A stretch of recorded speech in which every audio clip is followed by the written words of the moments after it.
Hello बच्चों, let's understand question firstly. देखते हैं क्वेश्चन अपने से क्या कहना चाह रहा है। अब देखिए, क्वेश्चन में आपको दिया जा रहा है hydroboration oxidation of 2 methyl propene yields. तो दैट मीन्स कि जब आप 2 मिथाइल प्रोपीन का हाइड्रोबोरेशन और ऑक्सीडेशन करोगे तो उससे क्या नेट रिजल्ट बनना चाहिए। तो पहले तो ये देखते हैं हाइड्रोबोरेशन ऑक्सीडेशन के लिए रिएजेंट क्या है। रिएजेंट यहाँ पे लिया जाता है BH3, या इसको डाइमेरिक फॉर्म में भी आप लिखते हो B2H6। हाइड्रोबोरेशन करने के बाद ऑक्सीडेशन करने के लिए आप लोगे पेरोक्साइड इन बेसिक मीडियम।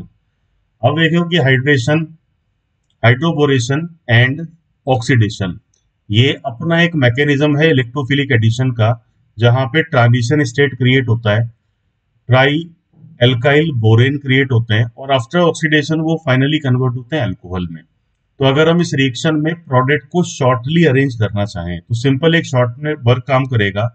अब देखो कि रिएक्शन में आपके पास एक एल्कीन है, तो इस पूरे रिएक्शन का जो प्रोडक्ट है वो इक्विवेलेंट होता है एंटी मार्कोनिकॉफ हाइड्रेशन के। तो दैट मीन्स कि अगर हमें कंप्लीटली सीधा आंसर ट्रिक करना है तो आप इस रिएक्शन में जब भी हाइड्रोबोरेशन और ऑक्सीडेशन से जो प्रोडक्ट फाइनली बनेगा it should be equivalent with anti Markovnikov hydration of any unsymmetrical alkene. तो अब अगर मुझे एंटी मार्कोनिकॉफ हाइड्रेशन के रिजल्ट को एक्सप्रेस करना है तो ये OH इस कार्बन पे ऐड होगा, और यहाँ पे अगर देखा जाए तो ये कितने डिग्री अल्कोहल को क्रिएट कर रहा है, प्राइमरी और 1 डिग्री।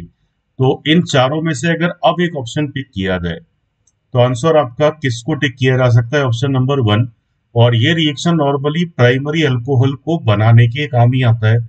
अगर सेकेंडरी और टर्सरी अल्कोहल बनाने तो या तो हम जाएंगे मार्कोनिकॉफ हाइड्रेशन से, और या फिर एक और मेथड होता है ऑक्सीमर्क्यूरेशन डीमर्क्यूरेशन रिएक्शन। तो इस हाइड्रोबोरेशन और ऑक्सीडेशन का डायरेक्ट प्रोडक्ट लिखने का वे है, रिएक्शन से जो प्रोडक्ट बनेगा it should be equivalent with anti Markovnikov hydration of alkene. तो I hope you all understood this question.